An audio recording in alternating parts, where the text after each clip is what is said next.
Vamos falar um pouco mais sobre o RNG. Isso, Então. RNG. RNG é uma sigla, né, do inglês, de Random Number Generator, que traduzindo para o português é um gerador de número aleatório. Sim. Então, nada mais é do que um algoritmo computacional, né? Ele pode ser feito em software, mas ele também pode ser em hardware. Tá? É um algoritmo computacional que gera números aleatórios. Né? Então, assim, na máquina, a gente não tem uma aleatoriedade real, né? A gente tem algo próximo disso. Né? Só no mundo real, na natureza, que existe aleatoriedade real. Na máquina não existe aleatoriedade real, mas existe o RNG que ele chega próximo de uma aleatoriedade que precisa passar por uma certificação. Então, o jogo, para ter o RNG homologado, certificado, ele passa por um processo, uma auditoria, que checa essa aleatoriedade. Tá? E é a partir disso que é gerado os resultados dos jogos. Mesmo sendo um jogo de slot, de cassino, crash game, todos seguem essas mesmas regras. Sim, jogos de slot, crash game também são gerados a partir de um RNG, entre outros jogos de cassino. Vamos falar um pouquinho também sobre RTP, que é um termo que eu vejo bastante aí nessa área, e qual a importância dele tanto para o apostador quanto para o operador. Guilherme, o RTP, né, é a sigla em inglês mais uma vez, né, de Returning to Player, é o retorno, né, que volta para o apostador do valor apostado. Tá? Então, como é que funciona? Por exemplo, é muito comum nos jogos estar um RTP ali em torno de 96%, 97%, 95%. Pode variar, mas normalmente gira em torno desses valores. Significa que a cada R$100 apostado, tende a voltar para o apostador o valor equivalente ao RTP, 96%, por exemplo. Tá? Mas, mais uma vez, esse retorno está completamente associado ao RNG. Aleatoriedade. Tá? E como qualquer cenário de aleatoriedade, é preciso ter um grande volume para que você realmente veja o RTP acontecendo.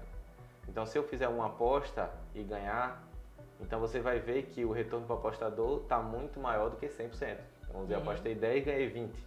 Então, vai estar muito maior do que 100%. Num volume pequeno de aposta, você tende a ver o RTP destoar ali, tanto para mais quanto para menos. Tá?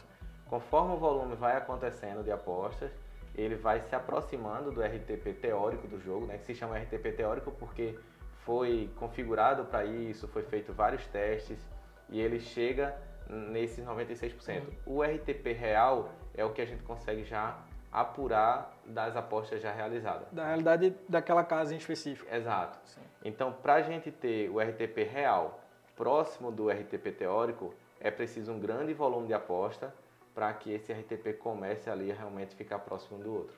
Sim, sim. Então é importante realmente ter várias apostas para que ele chegue mais próximo, né? Exatamente. É que eu creio também que a auditoria ela siga algum padrão Sim, sim. de teste. Os processos de certificação, ele simula isso num volume grande para poder identificar que o RTP realmente está acontecendo, ou seja, o RTP real está se aproximando ali do teórico e ele precisa se aproximar, senão a empresa não vai ter a certificação.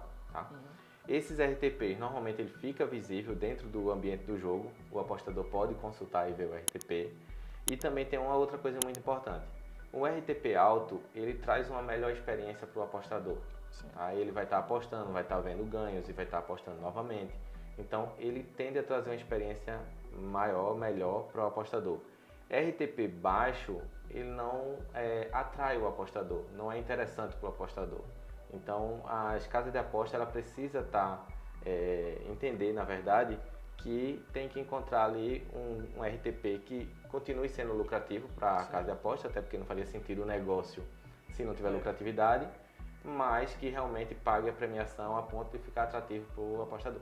Não basta eu, como casa, querer ali achar o RTP mais baixinho, vou pegar esse 90, 96 é muito alto. Não vai, né? Não vai funcionar. Tem que ser uma experiência boa para os dois lados. Exatamente. Sim. E falando um pouco também do apostador, eu vejo que tem muita gente que tem essa dúvida, assim, ou até gente falando, se eu perdi mais vezes, eu tenho mais oportunidade de ganho no futuro, assim, eu perdi mais no começo e ganho mais depois que já tem perdido algumas vezes. Isso é verdade? Faz sentido? Olha, essa é uma outra dúvida muito frequente, né? Ou seja, perdi, então eu vou ganhar. Vê bem, eu acho que a gente volta para o princípio da aleatoriedade. Tá? Como a aleatoriedade tende a trazer o RTP a longo prazo, ou seja, se eu faço muitas apostas, tende a chegar no valor do RTP. Então, o que eu posso dizer é que se o apostador está perdendo muito, teoricamente, ele apostando mais vezes, como vai se aproximar do RTP, ele tende a ganhar mais. Se ele ganha muito, ele tende a perder para se aproximar. Não existe um algoritmo dentro do jogo certificado que vai olhar para o apostador e vai dizer, esse apostador está perdendo, agora eu vou liberar mais que é para ele ganhar. Ou esse apostador já ganhou muito, agora eu vou bloquear para ele não ganhar. Dentro dos jogos certificados não é assim que funciona. Tá? É um RNG, uma aleatoriedade.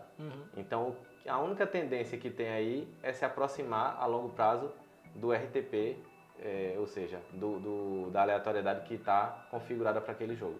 Sim, realmente parece bem importante para os nossos operadores, né, que estão assistindo, que ele procure plataformas, parceiros que tenham esses jogos certificados, né, porque é uma garantia maior. Os jogos certificados, eles são importantes em vários aspectos, né? Um deles é que ele passou por uma auditoria, ele passou por uma empresa terceirizada que fez o teste, que fez a análise e viu que aquele RNG funciona como esperado. Eu acho que basicamente é isso, funciona como esperado. Então é importante realmente que os jogos sejam certificados para ter uma maior segurança. E isso não vai dizer que ele não vai soltar uma premiação alta, tá? Não é isso. Até porque dentro do princípio da aleatoriedade, eu acho que a gente já falou muito e vai falar mais sobre a aleatoriedade aqui, pode ser que saia uma premiação alta a qualquer momento, porém a tendência é que não aconteça com frequência, porque não seria normal dentro da aleatoriedade. Sim, muito bom.